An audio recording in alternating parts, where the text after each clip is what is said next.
Jiang Haoyi was just an ordinary 19-year-old high school student. His school life was simple. Wake up in the morning, head to school, and that was it. Haoyi liked living this way, a peaceful life where no one paid him much attention. It felt free and calm, and he thought it would be enough if things stayed like that forever. One day, while Haoyi was in class studying, a beautiful girl suddenly entered his classroom. Her name was Zitao. The male students were shocked by her unexpected appearance. Everyone wondered why Zitao had come to their class and couldn't help but admire her figure. Out of nowhere, Zitao grabbed Haoyi's hand while he was daydreaming. Haoyi was stunned and couldn't understand why Zitao was holding his hand. To his surprise, Zitao looked embarrassed. She placed Haoyi's hand on her stomach and declared that she was pregnant with his baby. Haoyi was dumbfounded. He couldn't comprehend what Zitao was saying. His classmates immediately erupted in anger, shocked that someone like Haoyi could have wronged a girl like Zitao. Cameras flashed as they took pictures of him, and some even called him a scumbag. Everyone was in disbelief that Haoyi could do something so outrageous. Zitao claimed that Haoyi's baby in her belly was already 3 months old and asked if he could feel it when he touched her stomach. Furious, Haoyi told her to stop talking as if it were true. He demanded to know who she really was and why she was claiming to be pregnant with his child since he didn't even know her. His classmates didn't believe his protests. They were livid and even threatened him. Desperate, Haoyi pleaded for a chance to explain, but Zitao cut him off. She told him there was no need to explain anything because she and their baby trusted him. Frustrated, Haoyi grabbed Zitao's hand and dragged her out, telling her they needed to talk somewhere else. News about Zitao's pregnancy quickly spread online, and Haoyi became the center of everyone's ridicule. Wherever he went, people followed him, calling him names and shouting insults. Haoyi had to hide just to get away from all the chaos. While he was hiding, Zitao suddenly appeared in front of him with a smile. She teased him, saying the baby in her belly told her that Haoyi's legs were short and he ran too slowly. She even warned him to be careful around her.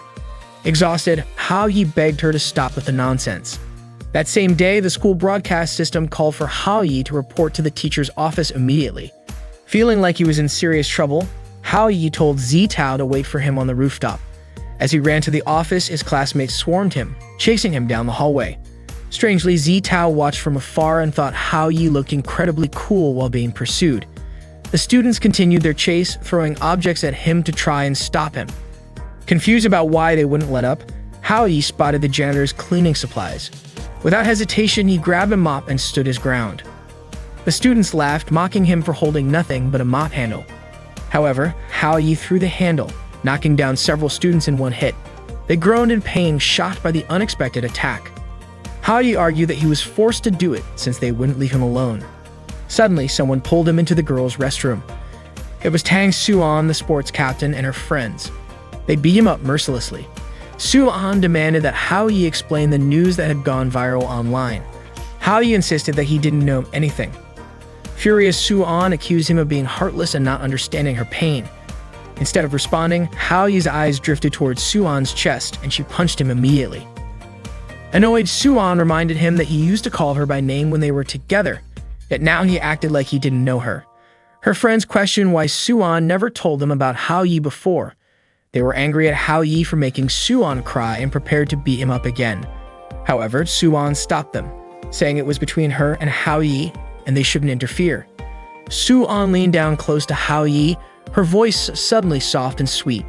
She told him to come clean about his relationship with Zitao, or she would do something much worse to him. Haoyi sat there, completely overwhelmed, unsure of how to escape the chaos surrounding him. Haoyi couldn't understand why Suan was doing this to him. Still, he insisted that he really wasn't close to Zitao. Hearing that, Suan hit Haoyi again. When the restroom door finally opened, Suan and her group walked out with Haoyi trailing behind them. Outside, the students were still waiting for him. Just as Haoyi stepped out, Lin Yuan, the smartest student in school, suddenly appeared, ran toward him, and hugged him tightly.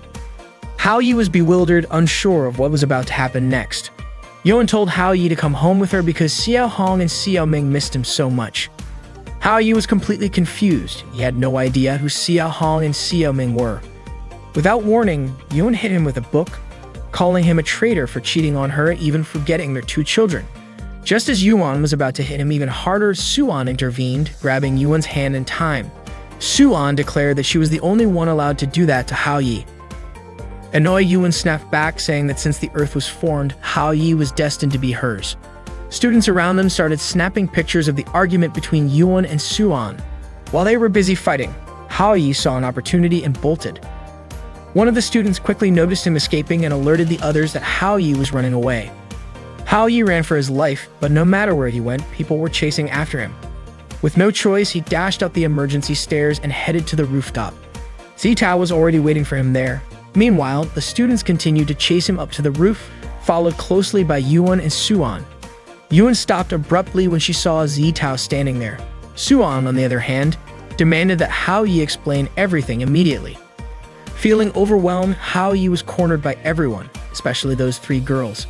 He didn't even understand what was happening anymore. Desperate, Hao Yi shouted that he didn't know any of the three girls. He walked all the way to the edge of the rooftop and threatened to jump off to prove his innocence.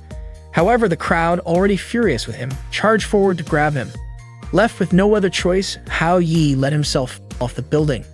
As he fell through the air, Hao Yi thought the nightmare would finally end and it would all be over. But to his shock, something strange happened. A mysterious force emerged from the sky. Everything around him froze, and Hao Yi realized that time itself had stopped. Suddenly, he saw a beautiful girl appear in front of him.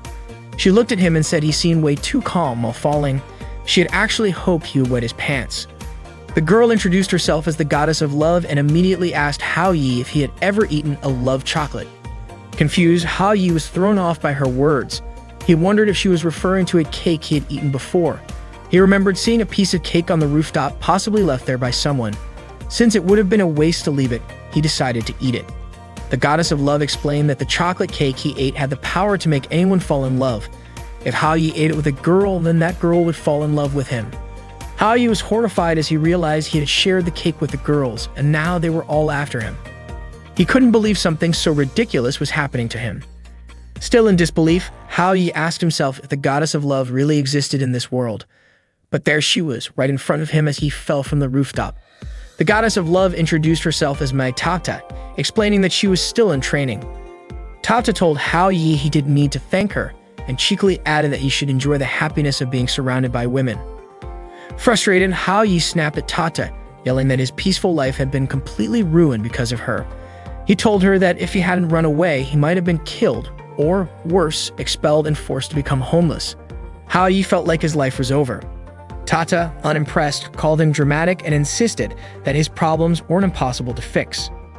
As long as Hao Yi could fulfill their wishes, the magic would disappear and Hao Yi would finally be free from them. According to Tata, it was really simple. Suddenly, Tata caught a whiff of food and was distracted. Hao Yi, irritated, said that if it was so easy, she should do it herself. Time, which had been stopped, resumed once again. The students chasing Hao Yi were in disbelief that he had actually jumped off the building. They rushed to check below, but he was nowhere to be found. They kept searching. Suan was baffled about where Hao Yi could have gone. She looked around but still didn't find him, and in the process, she bumped into Yuan. The tension between Suan and Yuan flared again as their rivalry over Hao Yi grew.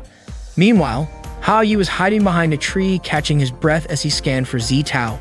He was worried something terrible might happen to her. He imagined Zitao crying over him, heartbroken that he had so many other women in his life, and wondering what would happen to the baby she claimed to be carrying. Zitao, still on the rooftop, was indeed crying. When Hao Yi finally reached her, panting, Zitao was shocked but relieved to see he was okay. Hao Yi told her to meet him somewhere tomorrow. Zitao smiled and teasingly asked if this meant he was asking her out on a date. The next day, Hao Yi took Zitao to a hospital for a checkup. As they sat in the waiting room, people gave them judgmental looks. Some whispered about how kids these days had no self-control and caused all sorts of problems. Zitao leaned on Hao Yi's shoulder, and Hao Yi, staring at her, realized how cute she looked up close. Zitao asked him to take her to get the test results. Before Hao Yi could respond, Zitao commented on how kind he was and said she was sure he would make a great dad someday. The doctor suddenly appeared with the results, confirming there was no baby in Zitao's stomach. Hao Yi was ecstatic to hear this. Zitao, however, was puzzled, insisting she had felt a baby inside her. She quickly concluded it was her fault and vowed to try harder next time to get pregnant. She even suggested they buy something to speed up the process, claiming she knew all about it. Hao Yi quickly changed the subject, suggesting they visit her family to clear things up. When they arrived at Zitao's house, Hao Yi was stunned. The place was a grand mansion, practically a castle. Servants greeted Zitao, addressing her as princess. That was when Hao Yi realized Zitao came from an incredibly wealthy family. Hao Yi couldn't wrap his head around why someone as perfect as Zitao wanted him to fulfill her wishes. Zitao told Hao Yi she would always remember this day as the day he came to propose to her. Hao Yi couldn't even fathom it. Even in his wildest imagination, he was still a loser. He silently acknowledged that his life was nothing but a mess. Zitao, on the other hand, said that even if her father rejected him, she'd still be happy because Hao Yi at least tried. A maid arrived to greet Zitao and asked who Hao Yi was. Zitao was about to call in her boyfriend, but Hao Yi quickly covered her mouth. He introduced himself as a close friend of Zitao's father instead. The maid greeted Hao Yi warmly. Hao Yi was taken aback to learn that Zitao lived alone. The maid explained that Zitao's father worked abroad and never returned home, and she pitied Zitao for it. Hao Yi then decided it would be better to leave since Zitao's father wasn't around. However, the maid insisted that Hao Yi stay, saying Zitao specifically asked him not to leave. Just then, one of Zitao's guards arrived with news from the school. The school had called and reported that a student named Hao Yi had kidnapped Zitao. Hearing this, Hao Yi began sneaking out of the house, trying to make his escape. The maid said that Hao Yi's name sounded familiar to her. Zitao's guards, however, were furious at Hao Yi and prepared to beat him up. Hao Yi pleaded with them, insisting that they had misunderstood the situation, but the maid urged them to attack him anyway. Hao Yi ended up getting severely beaten. Zitao arrived just in time and ordered her guards to release Hao Yi, declaring that she and Hao Yi were in love. The guards hesitated momentarily, but one of them scoffed and said that if Zitao truly loved someone like Hao Yi, the world might as well be ending. He instructed the others to finish Hao Yi off. Once again, Hao Yi was brutally attacked. Zitao shouted that she didn't care if Hao Yi was poor or unemployed. Even if the best he could do was support her as a scavenger, she would still marry him. Despite her words, the guards showed no mercy and continued to pummel Hao Yi. Through her tears, Zitao vowed to try harder next time, even though she wasn't pregnant anymore. She encouraged Hao Yi to give it his best tomorrow as well. Hearing this, the guards became even more enraged and intensified their assault on Hao Yi. Zitao finally pleaded with them to stop torturing Hao Yi. By now, Hao Yi had been thrown against a wall and gasping for air, begged Zitao to stop talking. Zitao quickly pulled Hao Yi to his feet and dragged him into her room, slamming the door shut behind them. The guards pounded relentlessly on Zitao's door, demanding to know what Hao Yi was doing inside. Zitao refused to open it and declared that her love for Hao Yi was pure and true. Hao Yi panicked, clamped his hand over Zitao's mouth, begging her to stop shouting. The guards outside kept banging on the door, warning Zitao not to fall for Hao Yi's tricks. Meanwhile, Hao Yi let out a frustrated sigh and accidentally noticed an old calendar sitting on Zitao's desk. On the calendar was a note marking the best day ever, the day she had lunch with her father. The guards continued to hammer on the door, while the maid called Zitao's father to report the incident. However, her father brushed it off, saying it didn't matter as long as Zitao was safe. He even told the maid to stop bothering him with such trivial issues. In a sudden burst of determination, Hao Yi flung the door open and snatched the maid's phone. He yelled into it, declaring that he was the one who had kidnapped Zitao and daring her father to come meet him. The guards, surprisingly impressed by Hao Yi's courage, decided to prepare a meal for him so he wouldn't be hungry when meeting Zitao's father. Not long after, 2 helicopters landed in the yard and several cars arrived to secure the property's entrance.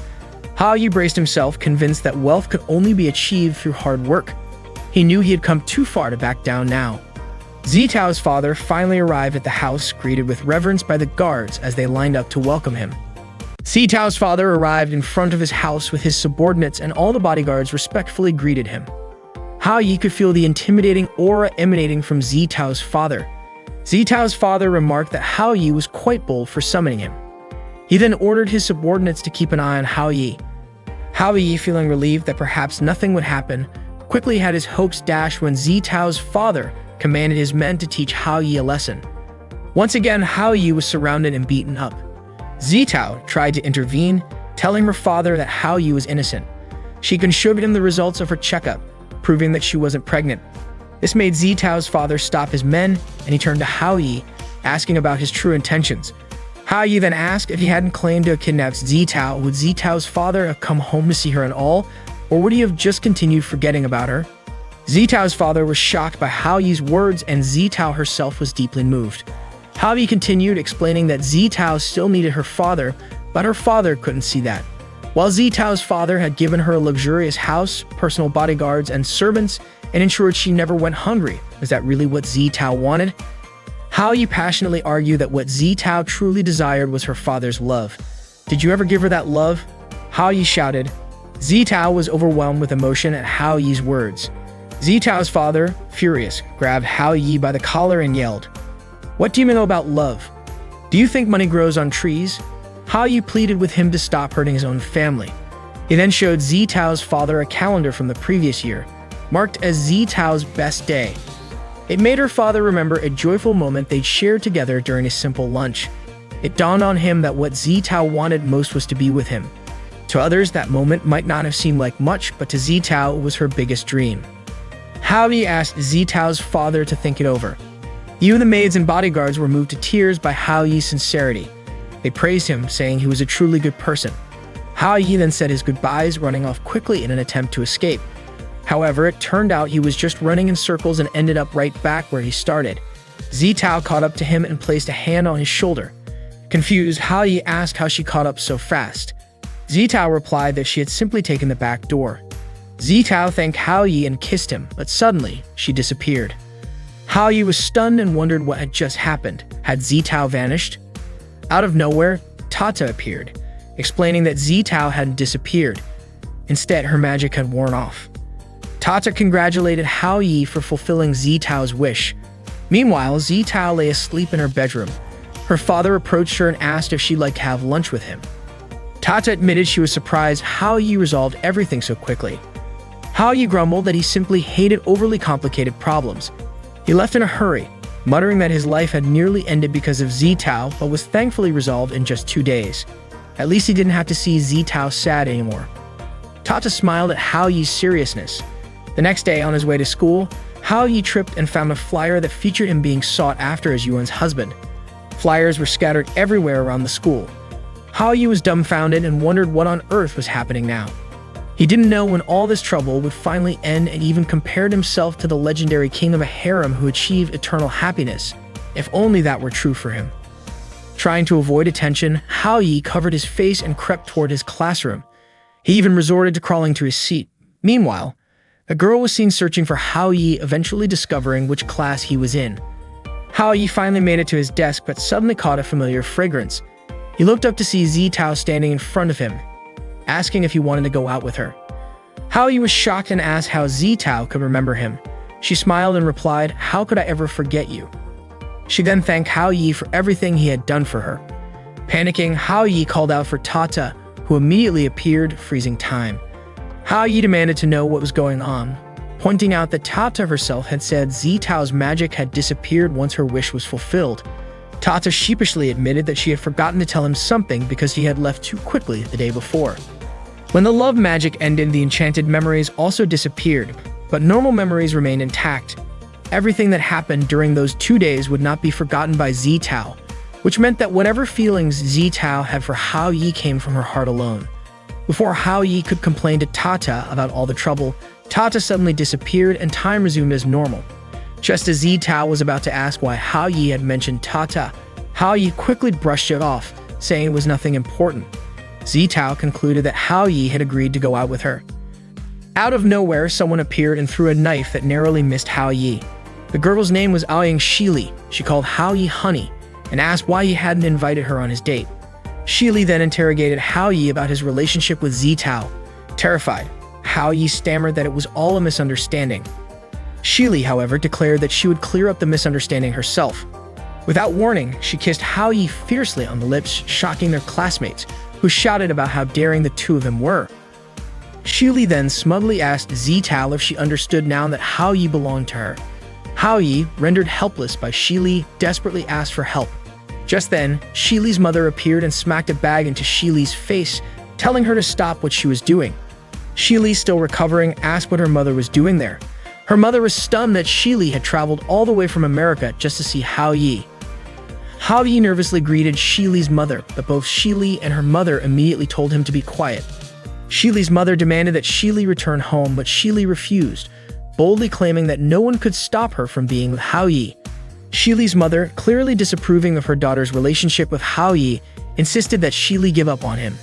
The two began to fight right in front of everyone. Shili's mother easily won, leaving Shili lying on the ground completely defeated. The students wasted no time snapping photos of the spectacle. Shili's mother ordered her subordinates to take Shili away immediately. As she was about to leave, Hao Yi nervously asked if she was really going to take Shili back to America. Shili's mother simply replied, inviting someone and asking them to leave are two very different things. She then ominously advised Hao Yi to consider buying insurance. Terrified, Hao Yi muttered that his life might soon come to an end. As he turned around, Tata suddenly appeared in front of him, startling him. Frustrated, Hao Yi scolded Tata for sneaking up on him and told her not to pop out of nowhere like a ghost. Despite calling her sweet-looking like a goddess, he grumbled that her behavior was as scary as a ghost. From a distance, Zitao noticed Hao Yi seemingly talking to himself and wondered what he was doing. Curious, she approached him. Meanwhile, Tata asked Hao Yi if Shili had also eaten the magic chocolate. Hao Yi sighed, saying that Shili had always been like that, his scariest childhood friend. According to Hao Yi's parents, Shili and he had played together since they were babies, and they even went to the same grade school and middle school. Just thinking about it made Hao Yi's head hurt. Suddenly, Hao Yi felt someone behind him. Zitao, in a panic, tried to hide behind 3 leaves, which was of course useless because Hao Yi could still see her clearly. Embarrassed, Zitao said she didn't want to interfere with Hao Yi and Shili's relationship since they were childhood friends. Gathering her courage, Zitao told Hao Yi to forget about their plans for tomorrow, but Hao Yi, confused, said he had forgotten to discuss the time and place for their meeting. Apologizing, he admitted he wasn't good at choosing locations and asked Zitao to let him know if she had a place in mind. Hearing that, Zitao smiled and walked away. Tata, watching everything unfold, commented that Hao Yi seemed to be starting to like Zitao after everything they had been through. Annoyed, Hao Yi shot back that it was all Tata's fault for setting this up in the first place. He warned Tata to stop following him and stormed off. Hao Yi made his way toward the school rooftop, trying to clear his head. But on the stairs, he bumped into Suan. Without a word, Suan slapped him and ordered him to follow her immediately. Hao Yi ran into Suan on the stairs and Suan immediately slapped him. She coldly declared that their relationship was over. Hao Yi, unfazed, responded that he didn't care if they broke up and added that with such a harsh attitude, no one would ever like Suan. Furious, Suan stormed off, leaving Hao Yi stressed and frustrated. Tata appeared moments later, asking what had happened to Hao Yi in the short time she'd been gone. Hao Yi explained that he had just been slapped and dumped by Suan. Even though Suan's feelings were fake, suddenly being dumped like that still made him upset. Hao Yi then asked Tata why Suan had decided to break up. Was it because the problem wasn't resolved? Tata smirked and said that Hao Yi clearly didn't understand women. She explained that when most women ask for a breakup, it's usually a warning sign. Tata then disappeared before Hao Yi could respond, leaving him worried that something terrible might happen to Suan. He even wondered if she might be planning to hurt herself. Later that afternoon, Hao Yi saw Suan punishing a group of boys by making them do push-ups. They looked utterly exhausted, struggling to complete the hundreds of push-ups Suan demanded. She scolded them, saying they deserved this punishment for losing a bet to the girls. One of the boys begged for forgiveness, promising they wouldn't underestimate her again. Instead of forgiving him, Suan sprayed him with water. Tata and Hao Yi watched the whole thing from a distance. Tata remarked that Suan was truly oppressive, managing to stay completely unfazed despite just having broken up. Seeing how bad the situation was, Hao Yi decided he had to step in and save the poor boys. Tata teased him, pointing out that he could barely save himself. Hao Yi approached Suan, trying to reason with her. He told her that it was just a bet and there was no need to push them so hard. Suan scoffed, mocking Hao Yi for daring to confront her after what had happened between them. The boys cheered Hao Yi on, calling him their savior, but Suan quickly silenced them by spraying them with water again. In a panic, Hao Yi grabbed the water sprayer from Suan, but in the struggle, he accidentally sprayed her instead, soaking her completely. Frozen in fear, Hao Yi braced himself, convinced that Suan would kill him. But instead, Suan looked at him and said that he was far too kind and loved everyone too much. She finally realized why Hao Yi couldn't stay loyal. With that, Suan turned and walked away. The boys, now free from Suan's punishment, celebrated Hao Yi's arrival. They couldn't believe he had the courage to stand up to her, considering how terrifying she was. Suan, meanwhile, headed to the bathroom to clean up. As she washed, she couldn't stop thinking about Hao-yi, muttering to herself that he was trash who didn't deserve her love. Determined to move on, she told herself that everything was over and tomorrow would be a fresh start. The next day, Hao-yi overslept and woke up to find Shili lying on his bed. Shocked, he asked what she was doing in his room. Shili, unfazed, called him honey and told him to get up already. She asked why he was in such a hurry since it was Sunday. Then she playfully asked if Hao-yi had a date to go on. Hao-yi replied that he planned to buy some books and finish his school assignments. Hearing that, Shili left the room and locked the door behind her. Panicking, Hao-yi shouted that he didn't want to be trapped in his room on the day of his first date, but Shili calmly told him to relax and stay at home. In the living room, Shili ran into Hao-yi's parents. They asked where Hao-yi was, and Shili told them that he wanted to stay home and study. She also claimed that Hao-yi had asked her to buy some books for him. To ensure her plan worked, she asked them not to unlock Hao-yi's door. Hao-yi's mother, clearly suspicious, turned to her husband and said that their son was being seduced and asked why he wasn't advising him. Hao-yi's father shrugged it off, saying it wasn't such a bad thing to have a girl taking care of him.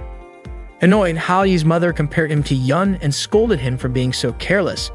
Trying to change the subject, Hao-yi's father commented on how good the tea tasted.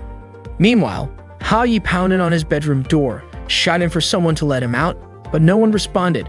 Desperate, he climbed out the window and tried to sneak along the building's ledge. As he passed by the neighbor's window, the young child inside started crying and accused Hao-yi of being a pervert sneaking around. Hao-yi, exasperated, yelled back that he wasn't a pervert. He just needed to borrow their door to escape. Meanwhile, Zitao was still waiting for Hao-yi at the place they had agreed to meet. She had been waiting for quite a while and suddenly began to feel worried, especially since she couldn't stop thinking about the time Shili kissed Hao-yi in class the day before. She remembered how Shili had declared that Hao-yi belonged to her, and the fact that Hao-yi and Shili were childhood friends only made things worse. Zitao started to believe their meeting was no longer happening. Out of nowhere, Hao-yi came running toward her, apologizing for being late because of everything that had happened at home. Zitao smiled and said it was okay, adding that she had just arrived as well.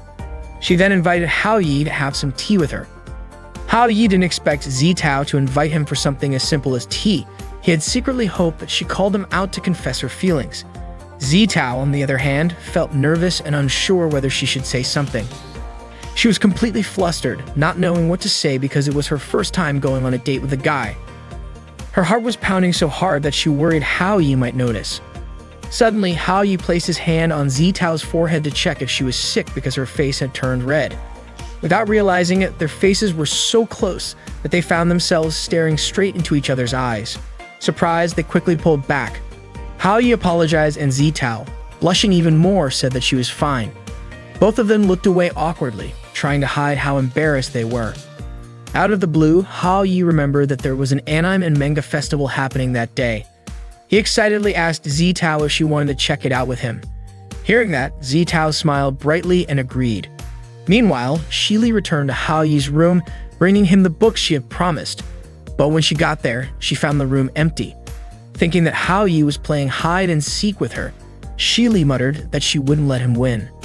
At the festival, there were tons of visitors gathered around taking pictures of 3 cosplayers. They were chatting in a way that sounded like they were mocking Suan. It seemed like they didn't like her very much. As Zitao and Hao-yi walked past, many visitors turned to stare at Zitao, captivated by her beauty. Zitao really wanted to hold Hao-yi's hand, but she couldn't bring herself to do it. Hao-yi also wished Zitao would hold his hand, and for a moment, he thought about taking the initiative himself. But the crowd was too overwhelming, and the moment never felt quite right. Suddenly, a group of people came rushing through, shouting Suan's name. The crowd was so frantic that they bumped into Zitao, who nearly fell. Thankfully, Hao-yi quickly caught her before she hit the ground.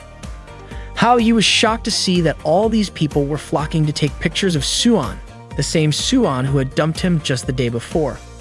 At the festival, Suan looked incredibly sweet and charming, completely different from the strong and brash version of her at school. When Suan turned around and noticed Hao-yi standing there, she froze in shock. She hadn't expected to see him at the festival. At the anime and manga festival, Suan was cosplaying when she suddenly spotted Hao-yi arriving at the event. She wanted to chase after him, but the large crowd of visitors taking pictures of her made it hard to get away. Eventually, Suan managed to approach Hao Yi and immediately asked why he came to the festival. Was it just to make fun of her? Out of nowhere, Zitao called out to Hao Yi, saying that the visitors at the festival were really scary. They kept taking photos, which made Zitao anxious. Suddenly, Suan noticed some of her sports club members at the festival, so she quickly grabbed Hao Yi and Zitao to move them somewhere else. In the middle of the situation, Suan had no choice but to flash a sweet smile at the visitors, calling out her name. The crowd nearly fainted from how adorable she looked. Meanwhile, Shili had just arrived at the festival entrance. She was carrying a sword, and the visitors were in awe, thinking she was a cosplayer because she looked so cool. However, Shili wasn't there for fun. She came looking for Hao Yi, knowing he couldn't escape her.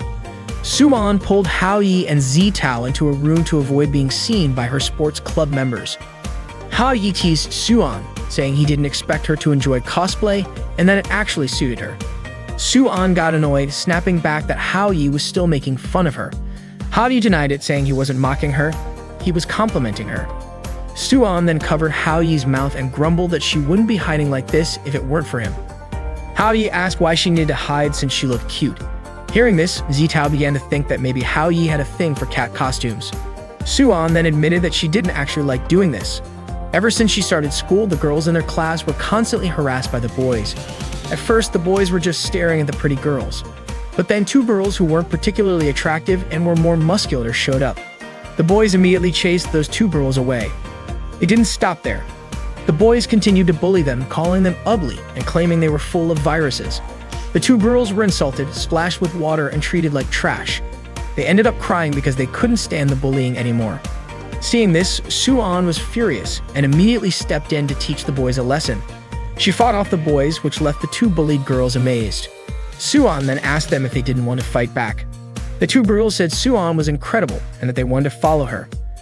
From that day on, Suan protected the girls at school. Everyone started to see her as a role model, so she couldn't let them see her in cute outfits like this. If they ever did, they'd feel disappointed, thinking she was just messing with them. They would probably abandon her, leaving her completely alone. Hao Yi pointed out that even though Suan's intentions were good, she was still hiding her true self from others. He told her that she should show people who she really was instead of living in hiding like this. Suan shot back, saying someone like Hao Yi would never understand her feelings. She then called him a Capricorn and added that she absolutely hated him. Confused, Hao Yi asked what being a Capricorn had to do with anything. Suddenly, an announcement came over the loudspeaker saying that the 12th River City Women's Competition was about to start. Zitao quickly reminded them that the cosplay competition seemed like it was starting soon. However, Suan said it was pointless because the competition required 3 participants to enter. If they didn't have 3 people, they couldn't compete, which was why she always came alone to defend her title. But now she no longer had the right to participate. Zitao seemed to understand the situation and then came up with an idea.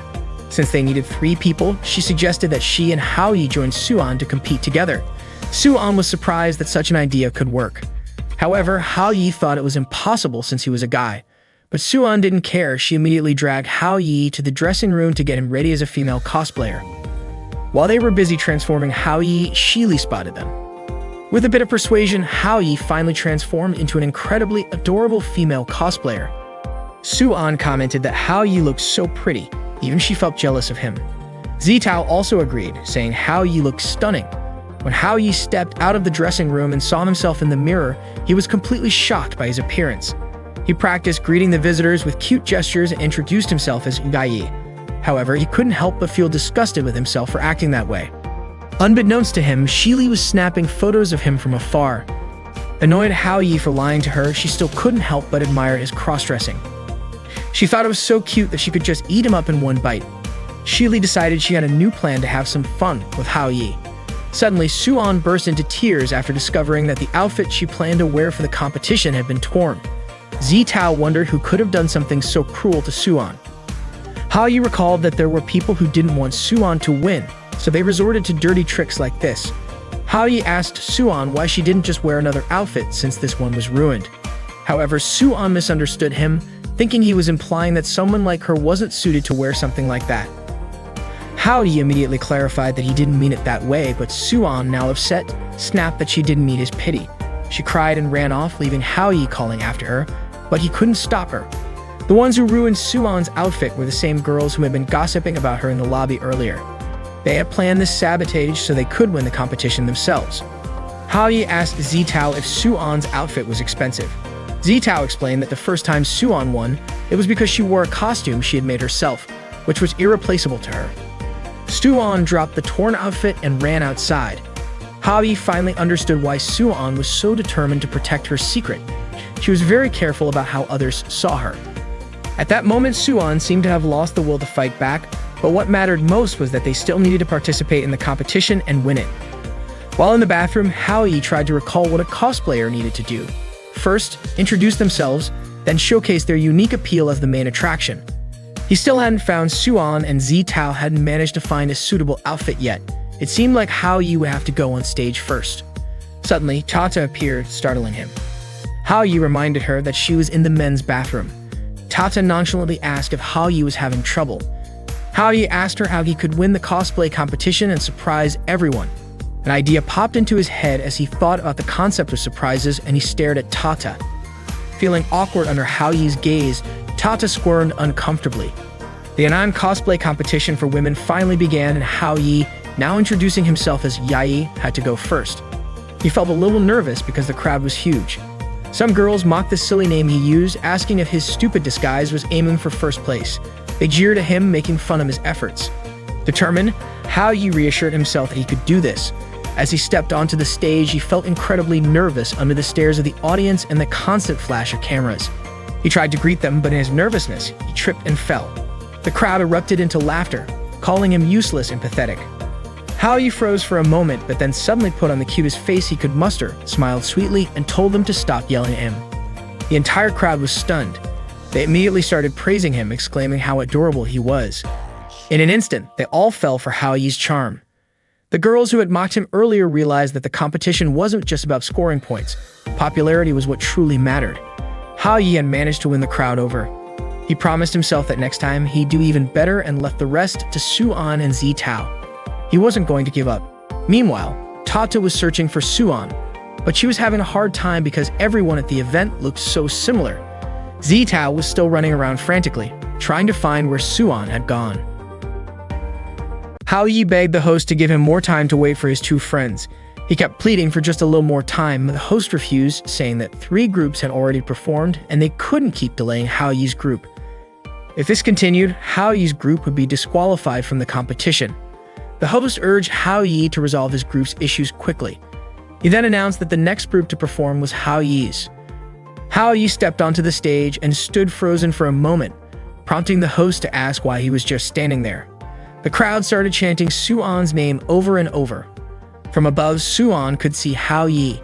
Gathering his courage, Haoyi finally spoke up to calm everyone down. Then he began to sing in his cutest style. The audience loved it, but they continued shouting for Suan, demanding that she appear on stage. Hearing the crowd scream for Suan made Haoyi stop singing. Backstage, the 3 cosplayers who had sabotaged Suan's costume were watching Haoyi perform. They were confident the audience would quickly grow bored of Haoyi's performance, even calling it a clown act. The audience kept shouting for Suan to appear, and Haoyi pleaded with them to listen. He explained that he had come to the festival with a friend and said he thought Suan was the one suffering the most. To avoid hurting anyone's feelings, Suan always tried to hide her true self, but no one realized just how much she hid the things she loved. Haoyi went on, saying that he had seen how much Suan truly enjoyed cosplaying. Though it shocked him at first, he wanted to tell Suan that when she was in cosplay, she was the most confident and natural version of herself that he had ever seen. Haoyi then shouted, asking where Suan was and if she could hear him. He begged her to come out. Suddenly, the railing above the stage broke and Suan fell. The crowd gasped in fear, worried something terrible would happen to her. At that moment, time seemed to stop. Haoyi moved effortlessly, catching Suan and pulling her into a hug. Miraculously, they both transformed into new costumes. The crowd erupted into cheers, amazed at Haoyi and Suan's incredible appearance. People in the audience speculated that they must have had tons of sponsors and spent a fortune on their costumes. Cameras flashed non-stop as everyone took pictures of them. Haoyi turned to Suan, asking if she was okay. The host announced that it looked like they already had their winner since the crowd's reaction was so enthusiastic. In the middle of the audience, Zitao watched Hao Yi and Suan's performance and admitted that it was truly amazing, though she couldn't help but feel a little sad that she wasn't the one up there. The host even joked that he never expected Hao Yi to know magic tricks. Suan looked at Hao Yi and said it didn't seem like magic at all, demanding that he explain what had really happened. Hao Yi, however, couldn't bring himself to tell her. Tata, watching from backstage, sighed in relief, grateful that everything had been done just in time. Meanwhile, Xili was watching Hao Yi and Suan from behind the stage, annoyed that Suan had suddenly gained so much confidence after Hao Yi changed her look. Calling Suan slag, Xili muttered that she wanted to cut Suan in half. Suddenly, Xili overheard some girls talking about Suan. They were surprised Suan had still performed even after they had torn her costume. They admitted that Hao Yi looked really cute and even discussed inviting Hao Yi to join their group next time. They couldn't stop gushing about how sweet Hao Yi was. Hearing this, Xili grew furious. Realizing that these girls were planning to steal Hao Yi, she decided to teach them a lesson. In the dressing room, Suan was visibly exhausted after the competition. Hao Yi asked her if she was okay, reminding her that they had won. Suan scolded Hao Yi for being in the women's dressing room and told him to leave. Hao Yi explained that his clothes were inside the room. Suan told him to wait outside and said she would change first. Hao Yi insisted that he should go first since he could change quickly, but Suan refused. They began bickering over who should change first. In the middle of their squabble, Suan shoved Hao Yi. Suddenly, they found themselves undressed and face to face. Suan froze for a moment before slapping Hao Yi across the face. Suan quickly shut the door, but Hao Yi shouted that his clothes were still inside. Without hesitation, Suan threw his clothes and shoes out at him, slammed the door shut again, and called him a pervert. Just then, Tata approached Hao Yi and asked if he was in trouble. Frustrated, Hao Yi snapped at her, asking how she could even ask such a question. After all, wasn't she the one who had caused all this mess? Tata froze in shock, only to realize Hao Yi was undressed. Embarrassed, she covered her eyes and told him to get dressed quickly out of respect for the goddess who had helped him. Hao Yi, still annoyed, blamed Tata for not warning him that the outfit would disappear after some time.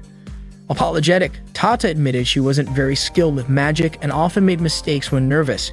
She confessed she had the lowest rank among all her peers. Hao Yi softened and reassured Tata that it wasn't her fault. He admitted that if she hadn't shown up at the right moment, he wouldn't have been able to save Suan. Hao Yi then thanked Tata, acknowledging that it was thanks to her always watching over him.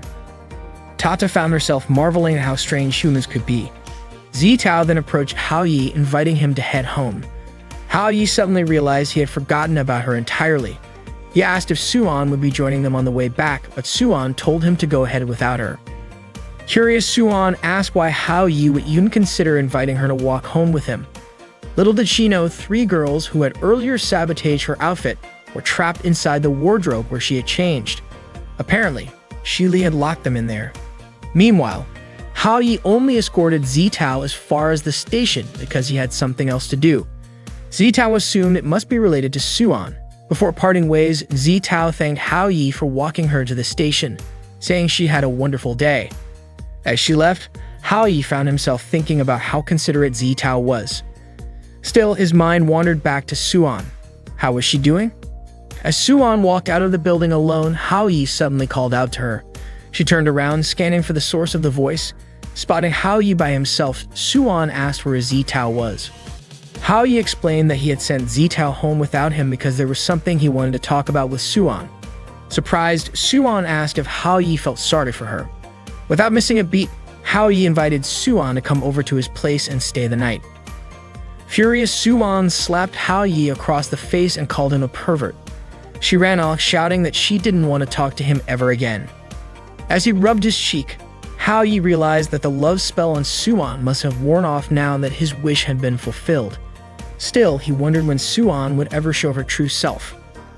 That night, Hao Yi arrived at a woman's house. When she opened the door, she immediately commented on how long it had been since Hao Yi had visited, especially at such a late hour. Smiling, she invited him inside. That night, Hao Yi went to the home of his teacher, Jiran. Ran opened the door and commented on how long it had been since Hao Yi last visited her, especially considering it was already late at night. She invited Hao Yi in and he asked if she was also staying up late. Hao-yi was startled when he saw Ron's revealing outfit and asked if she could wear something a bit more modest. Rain responded by asking what exactly Hao-yi was worried about, especially since it was just the two of them in the house. It became clear to Hao-yi that Rain hadn't changed at all. Rain's house was a complete mess, filled with trash from food and drinks. Hao-yi couldn't believe how long it had been since Ron last cleaned. He was suddenly shocked to see a bride lying on a chair. He thought to himself that it was no wonder Ron was still single. Her life was so chaotic. The sink was overflowing with dirty dishes and her fridge was empty. Hao-yi remarked that even a mouse would starve if it lived in her house. Ray then asked why Hao-yi had come to see her. Was it because his new girlfriend, Shili, was bothering him again? Hao-yi quickly clarified that Shili wasn't his girlfriend. She was just a childhood friend. When they were kids, Shili used to cry because Hao-yi was always better at everything, even though she tried her best, but still couldn't surpass him. To comfort her, Hao-yi told Shili she would definitely do better one day. A few days later, Hao-yi noticed something strange about Shili. He was puzzled as to why she kept chasing him and hitting him. Shili yelled at him, accusing him of lying to her. Hao-yi had told her that her grades would surpass his, but reality didn't match his words. Frustrated, Shili demanded Hao-yi tear up his exam papers so they could compete on a level playing field again. Of course, Hao-yi refused and chose to run away instead. This made Shili even angrier with him. In middle school, Hao-yi's grades remained higher than Shili's, which annoyed her to no end. She started hitting him again and even threatened him not to upset her further. Since then, Hao-yi decided to intentionally let Shili win. Shili was delighted by her victories, and the two of them managed to get through middle school without further problems. However, during summer classes, Shili shouted from outside the classroom, saying she didn't care if Hao-yi's grades weren't as good as hers. She wanted him to go to America with her, and she would cover all the expenses. Hao-yi opened the classroom window and told Shili to stop as he had no intention of going with her. The other students gathered around, curious about the commotion. Shili suddenly proposed a bet. If her grades were better than Hao-yi's in the next exam, he would have to go to America with her and attend school there. In the following exam, Hao-yi achieved the highest score. His classmates were surprised by his sudden improvement. Shili confronted him and asked if he hated her or if he truly didn't want to go to America with her. Hao-yi assured her it wasn't like that and asked her not to misunderstand. Shili started crying and walked away. Hao-yi couldn't help but wonder if Shili's life was more difficult than he realized. Ray then asked if Hao-yi was tired of always letting Shili win. Hao-yi replied that in the next exam he would try even harder, and if there was anything he didn't understand, he would call Ran for help. Ran was shocked, saying it had been a long time since she'd seen Hao-yi so serious. She offered him a drink, which he accepted. That same night, Zitao wanted to send a message to Hao-yi but couldn't decide what to write. Suddenly, Hao-yi messaged her first. Zitao felt touched by Hao-yi's thoughtfulness. Even though she was happy that Hao-yi had helped Suan, she secretly wished she could have Hao-yi all to herself. Meanwhile, a drunk Ron started getting closer to Hao-yi. He told her to stop acting wild because it wasn't funny at all. He explained that he came over because of a friend. Hearing the word friend, Rain began to wonder if Hao-yi had someone else in mind. She mentioned that Hao-yi was quite attractive, and because he was kind and friendly, it wasn't surprising if he had made girlfriends.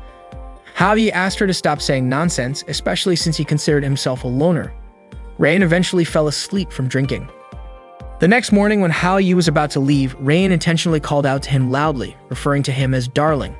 Everyone nearby started gossiping, calling Hao-yi a shameless young man, assuming he was in a relationship with an older woman. Frustrated, Hao-yi ran away to avoid further embarrassment. That day, Suan was leading a training session with her sports club members. Her leadership style had softened a bit compared to before. Two male students noticed the change, commenting on how Suan had looked intimidating and stern during practice just the week before. Suddenly, Suan approached them, noting how energetic they seemed. Without warning, she punished them by assigning them an extremely heavy weight to lift. Everyone cheered for the two male students as Suan encouraged them, saying that since they were training with the girls, they needed to set a good example. The boys muttered that Suan's idea of encouragement was more like torture. Suan overheard them, smirked, and playfully tickled one of them before patting his back and telling them to give it their all. Hao-yi then arrived looking for Suan. Without hesitation, Suan dragged Hao-yi outside. Hao-yi asked why she was pulling him away. Suan replied that they had already broken up and it would be awkward if others saw them together. She suggested they talk elsewhere. Out of the blue, Hao-yi announced that he wanted to challenge the entire club to a bet. He explained that he would compete against anyone in the club, and the loser would have to fulfill the winner's request without question. Hao-yi then laid out the rules. if any of them outperformed him in the upcoming midterm exams, they would win. Suan's friends were confused about why Hao Yi was dragging them into it. Hao Yi continued, adding that if he didn't get the highest score in the school, they would also win.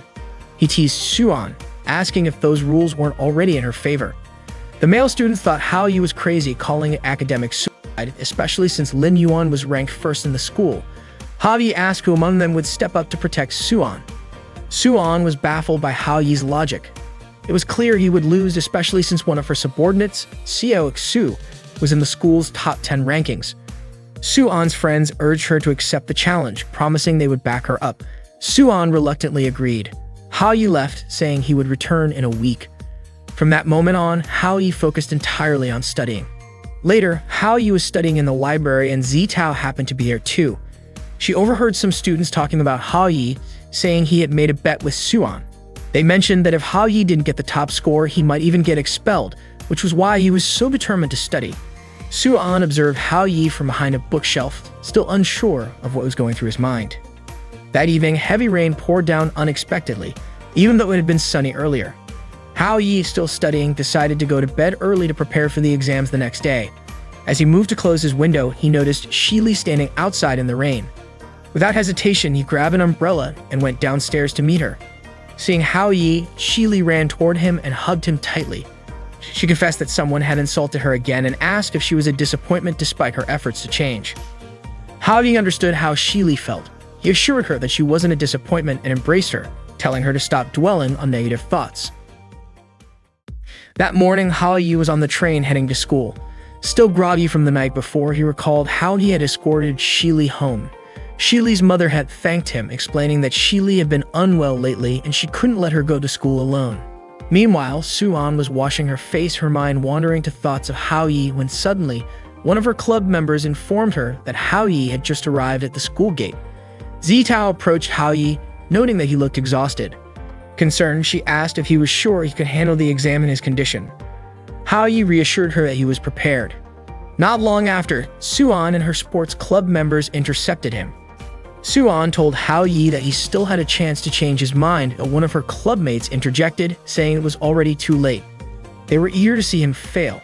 Hao Yi didn't say a word and simply walked past them, prompting the club members to call him a coward.